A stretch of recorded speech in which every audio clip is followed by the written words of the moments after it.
Hi. So in this video lecture, we are going to talk about classes in Python. So classes are generic data types. Like we have some built-in data types in Python like strings, dictionaries, lists. They are data types available in Python, but you can define your own data types and their objects. And this kind of programming is called object-oriented programming. For example, if you want to define data type as a bank account. So any instance of that bank account or any example of that bank account is going to have some kind of attributes. For example, so an instance of a bank account could be an account which has a name and some amount.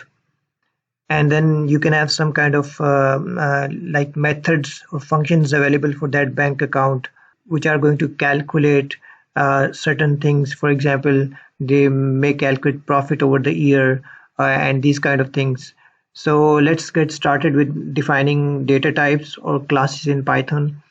So class always starts with a keyword class, and then after that you have to give any name to that class, and that name is your choice. I'm going to define here the class by the name of bank account. So it's going to be bank account. So the name you can it's up to you. You can write name in lowercase or uppercase, but whatever convention you use, make sure that things are readable. Okay, so by writing this line, we have defined a class. So a class always starts with a method. And that method is called constructor. That method is going to construct a class for you, construct an object of the class for you. So next step is to define a function. This function is called constructor, which is going to construct objects of this class or some examples of this class or some instances of this class. So that function is a very special function and it has a special name. So when you define this function, the name starts with 2 underscore, and then the function is, so this is the name of the function. This function is going to initiate or construct an object. So again, you are going to have 2 underscore. So this is how we define this function. And then we have this parenthesis. So first argument of this function is going to be self. And you have to make sure that whenever you define this kind of function, it must start with the argument self. I'll explain in a minute what the self is. Actually, this self is going to correspond to the object of this class. And then you can have any other name. For example, a bank account can have a name, title of the account, and amount. So next step is to define the attributes of the class. So this class, so any account that belongs to this class is going to have a name. So we are going to say self dot name is equal to name. So whenever you define something like this, self dot name of the variable, then this is called attribute of this class. So one attribute of this class is name, which is going to be given by the user here. And then the next attribute of the class is self dot amount is equal to amount. So any object of this class is going to have these 2 attributes. As I said, this self is going to correspond to the object of this class, which we'll define later. So okay, so this is a bank account class which has 2 attributes, self dot name and self dot amount. Okay, and this function does nothing. So whenever you create an object of this class, this function is going to be executed automatically. So this function is going to create object of this class. So so this is just a simple class. It doesn't have anything else. Classes can have many attributes and many methods. So in this case, this class has only one function, and this is a default function, and the purpose of this function is to define attributes of the class. Okay, now we can use this class. So in order to use this class, we have to define object of the class, and there is a syntax for it. For example, I define account1.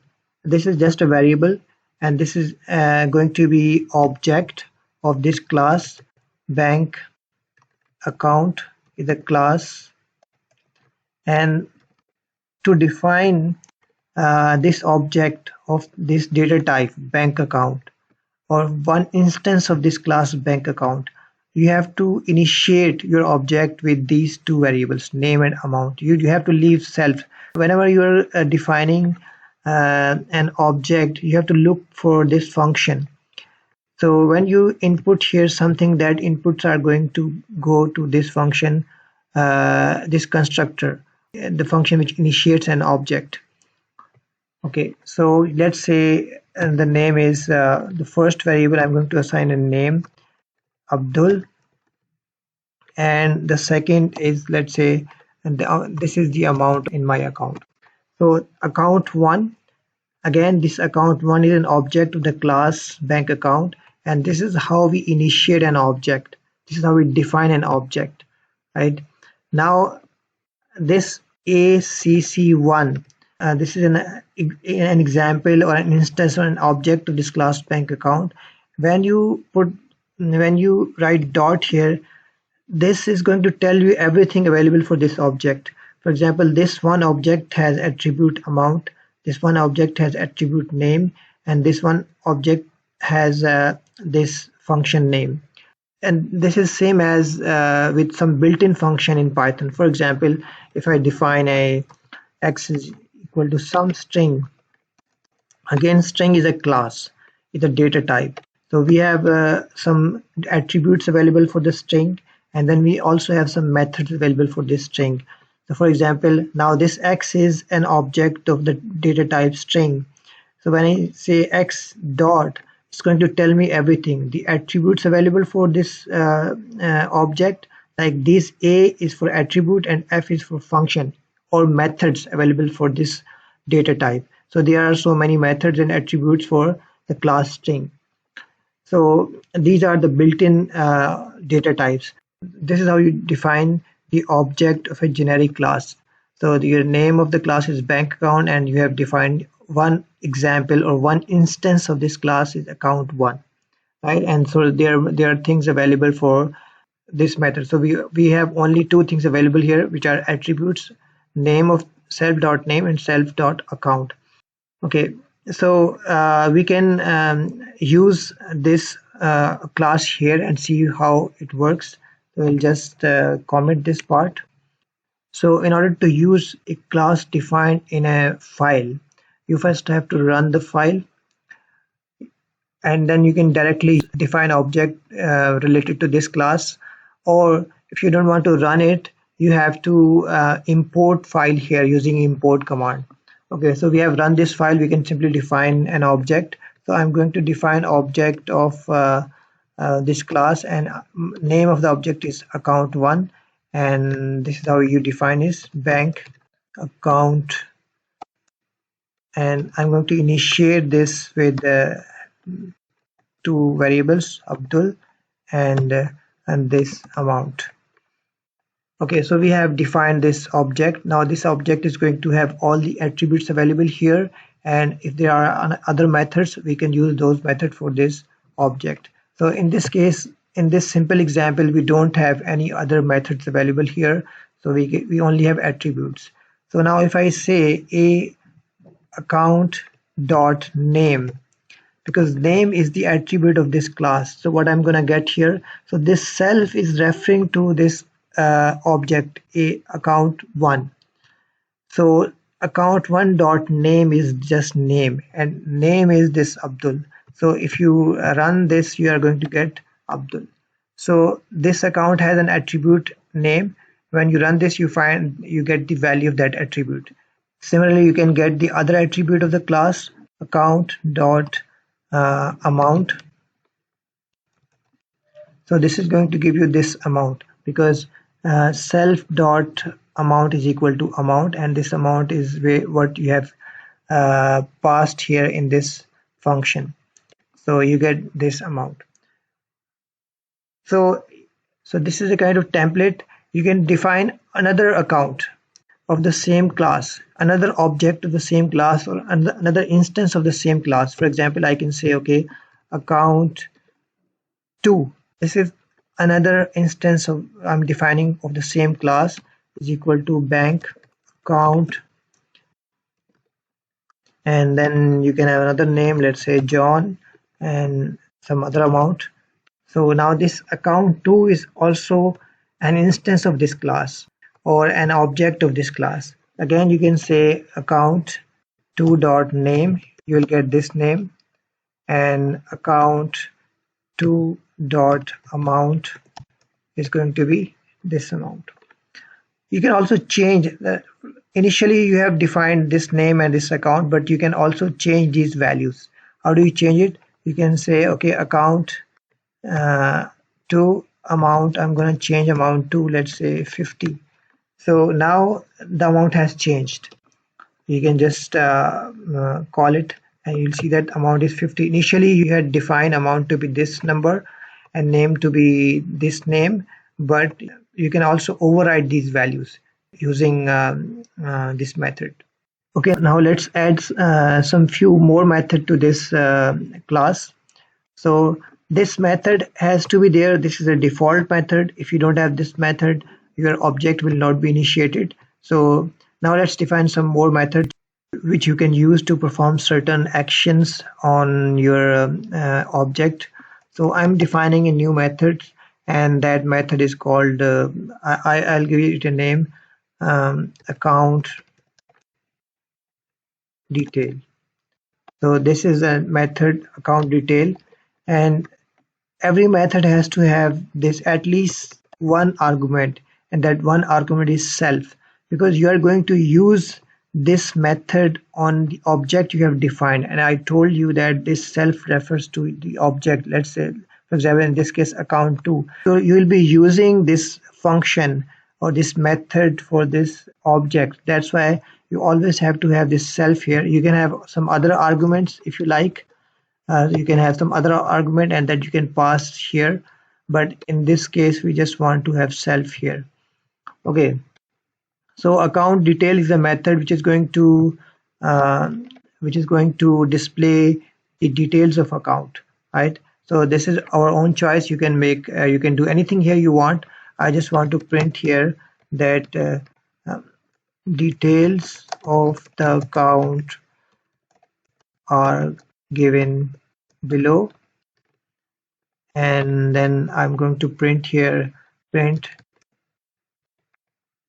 title of the account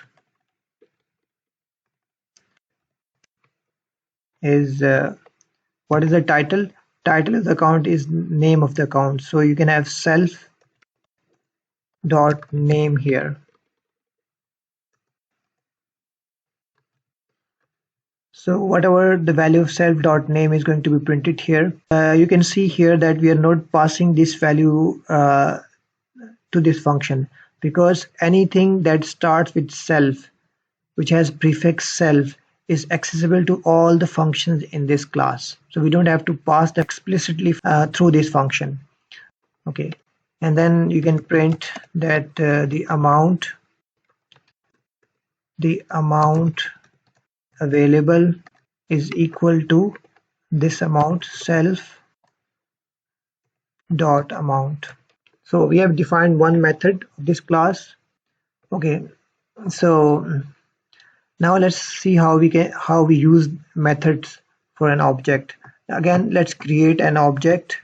Again, we create an object. Let's call it account1. Remember, we have not made any changes here. Therefore, you can simply initiate or define an object only passing two arguments through this function. Okay, so we have defined an object account1. Now this object has you can check here what is available for this object now. So account1, like we defined here, you may define the same way here, and here you can check what is available now. So when you put dot here, you can see that now one more method is available for this object. It's account underscore detail, and in addition to these two attributes and this default method. Okay, now let's try to use it here. Okay, remember, before you are able to use this class here, you have to run this function. So when you run it, you get an syntax error because we are not using it. Let's comment this part here. Okay, run it again, and now define the object of this class. So we are defining account1 and using the same syntax.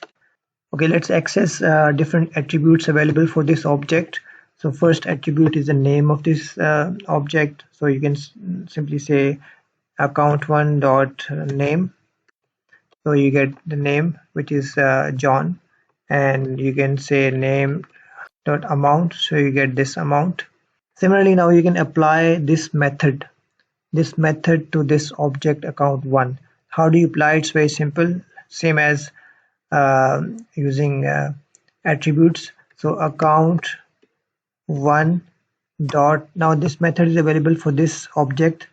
Remember, this self is referring to this object. Okay, so account1, so what is the name of the method? Name of the method is account underscore detail. So account underscore detail, and you have to use these brackets here. So now we are applying this method to this object account1. What are you going to get when you apply this method? You'll only get these lines printed. So when you apply this method, you see that you get this detail of the account are given below. Title of the account is John, and the amount available is the amount you have specified here. You can change this amount. How do you change it? So simply you access the relevant attribute account1 dot name.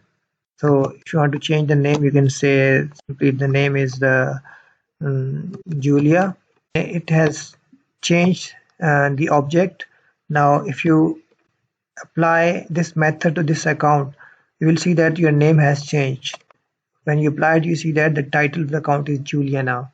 So you can, at any time, you can change the values of these attributes, and you can apply different methods on these objects.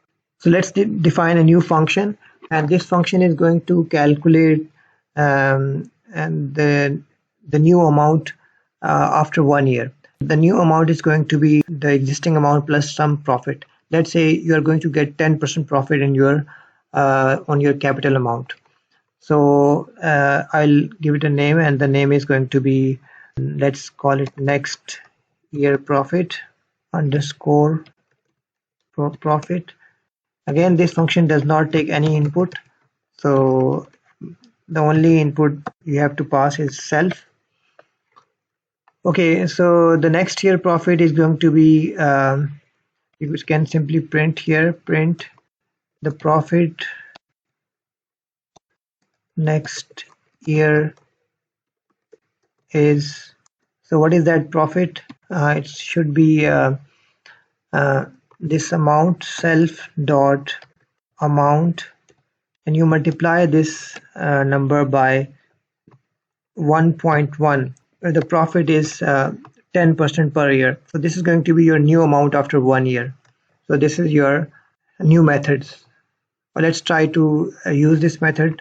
You save it and you run it, and then let's define the object. So again, we define account1 as our object of this class with these initial values, and now I'm going to apply this method to this object, and the method is next year profit. So the profit next year is this much. So when you add 10% to this amount, this is going to be a total amount. So these kind of, you can have any kind of method, any number of methods. These method can also take some input, and you may return some value from these methods. Currently, these two methods, they are not returning any value. They're just printing these statements. Now let's define a function which takes an input and also returns some value. So let's define the same profit function, but now we are interested in compound profit after, let's say, 1 year, 2 years, or 3 years.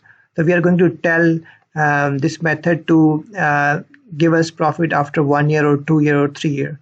The number of years is going to be input of this profit function now. So I'll define this function as yearly profit. So this is going to have a default argument self, and one more argument is its year.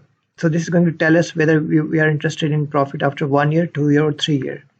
So the profit is going to be profit. Define a variable profit. Remember, you can define any kind of local variable here, and for that you don't need to use self. Self is going to come before the attributes only, and you can use these attributes without passing them through the functions. You can have any kind of local variables here. In this case, the local variable is profit, and what would be the profit? Profit is going to be 1.1. Remember that we have set the profit rate to be 10%. 1.1, and its power should be year, and then you multiply this with self dot amount.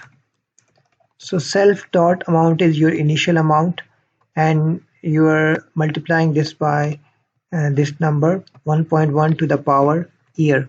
So this is going to be your amount after these many years. Year is 1, then this is going to be 1.1 times self dot amount. If years is 2, then you are going to have 2 power to 1.1.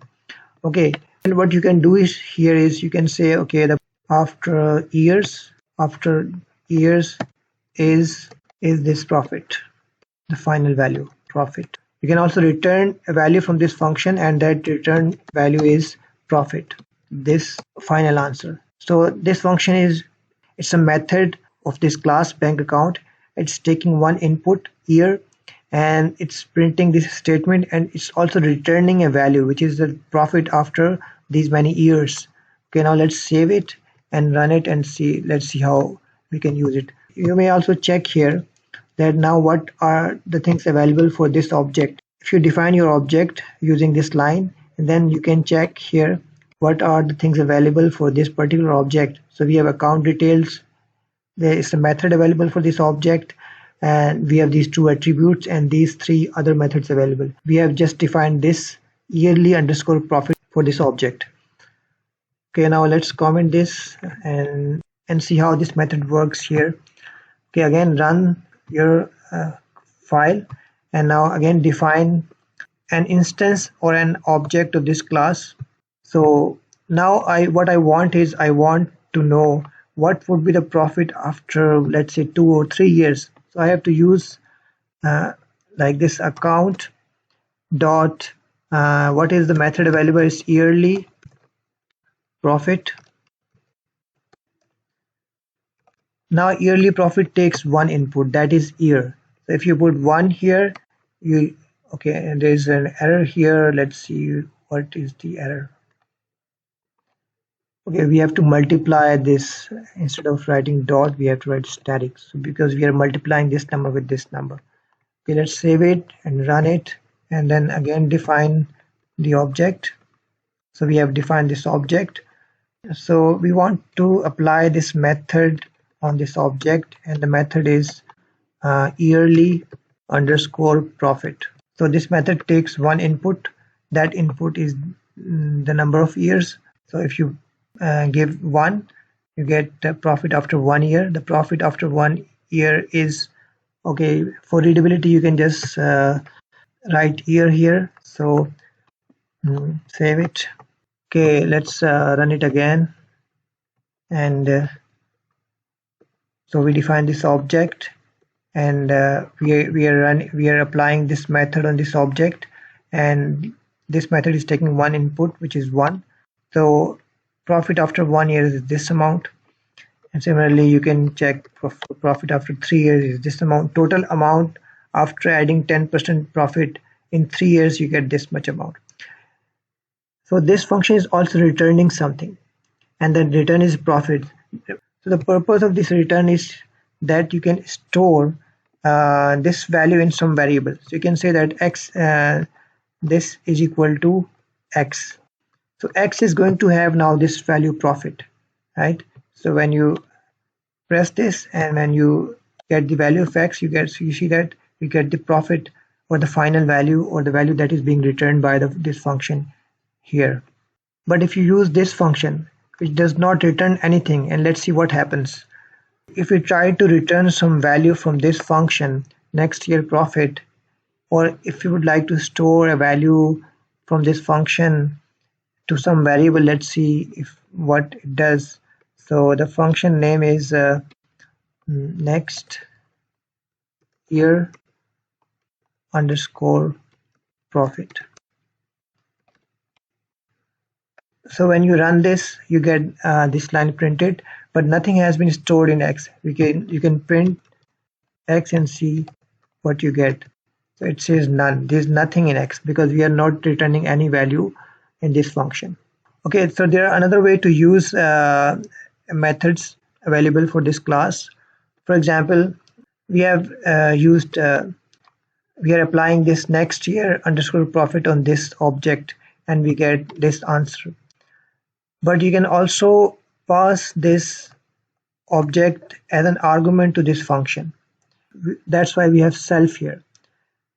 So in that case, you have to first define your object like we have defined before, and then you have to use this function with a prefix, and that prefix is going to be name of this class. So you can use like bank account dot. So bank account has this method next year underscore profit, next year underscore profit, and now you can apply this function to this object count 1. So A double C1. So you get the same answer, right? So there are two ways to use a method of a class. Either you can use object as a prefix and then leave these brackets empty, or you can have bank account as a prefix, which is the name of the class, then name of the method, and then you can pass that object to this method. So that's why I said that this self refers to this object which you have created, right? Let's do some math.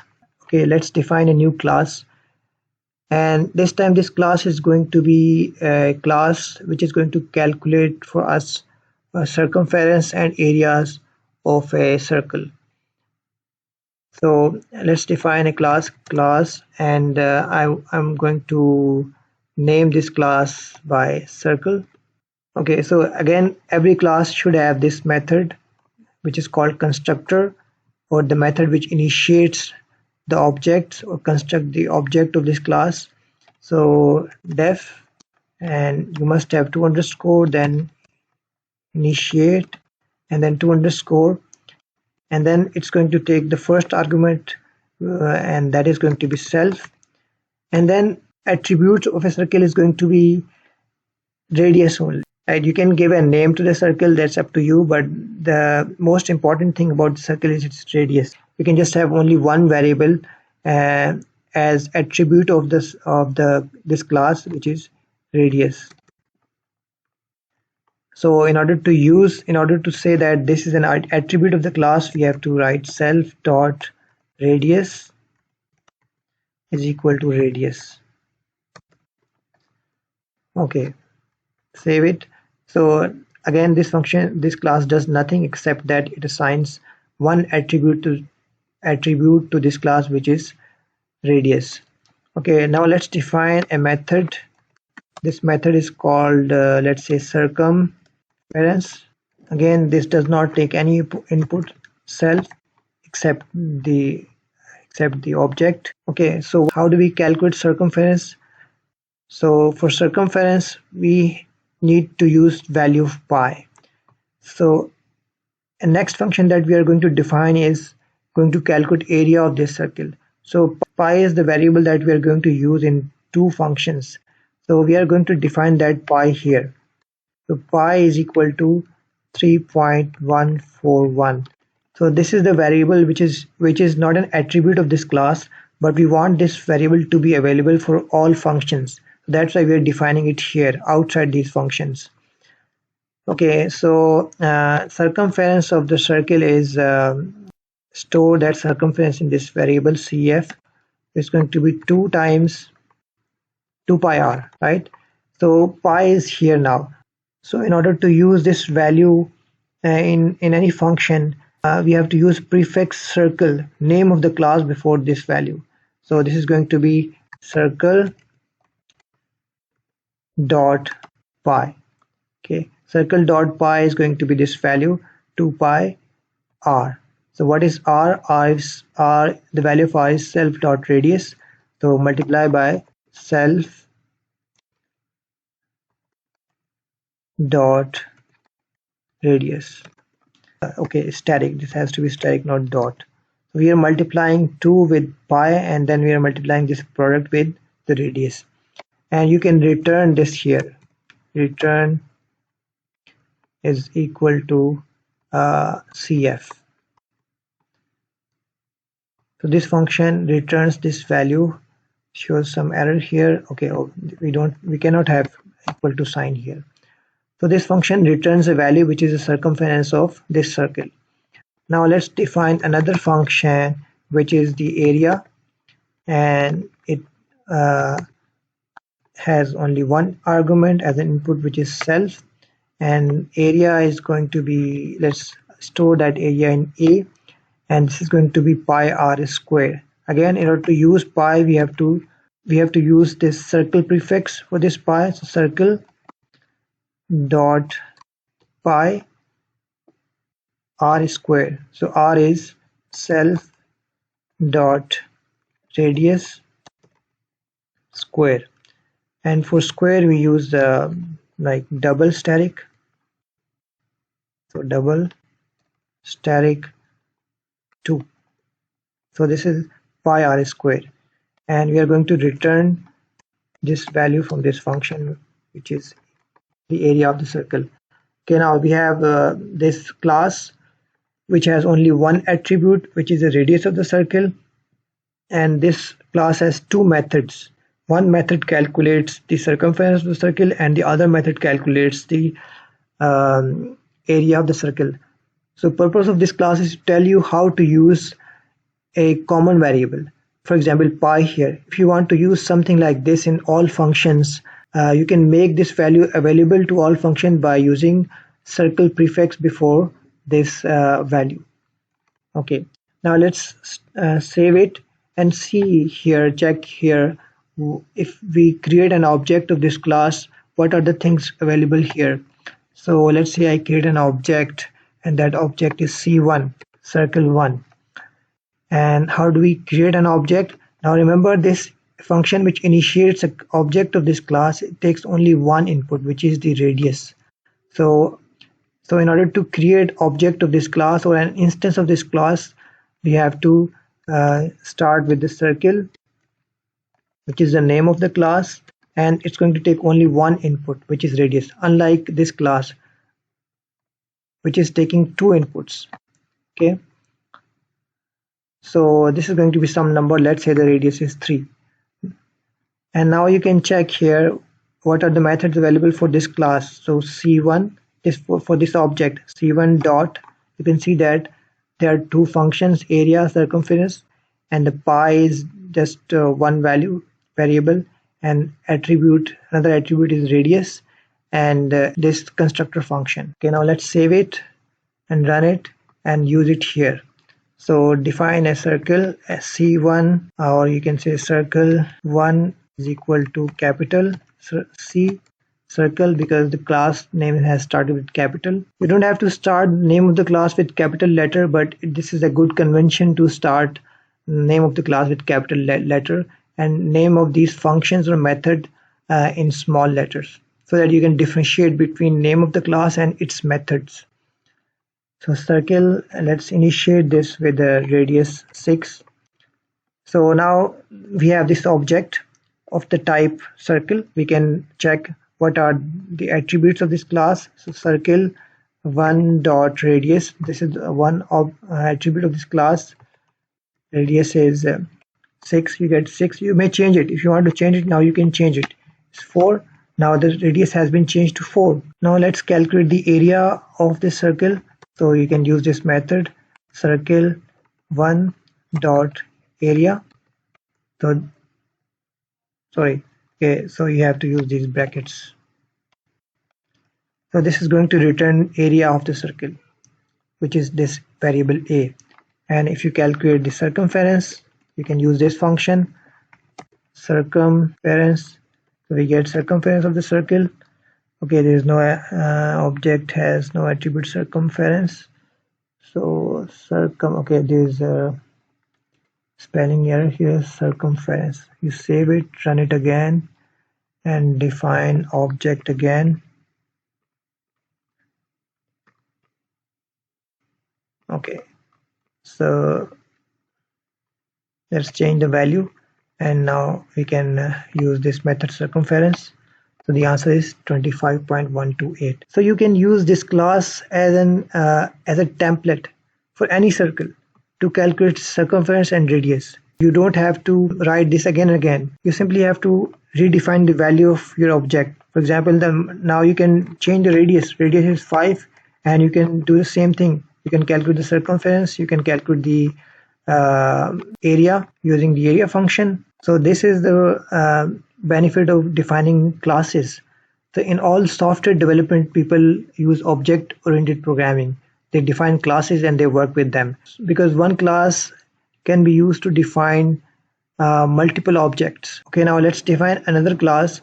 So in this class, I'm going to show you that you can also have some default attribute of a class.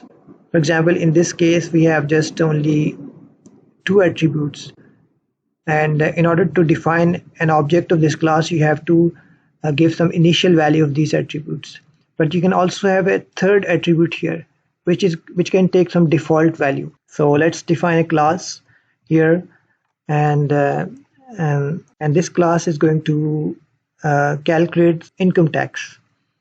So class, and name of the class is income tax. Okay, now let's define the constructor function, def space double underscore initiate double underscore. So let's define only 2 attributes of for this class.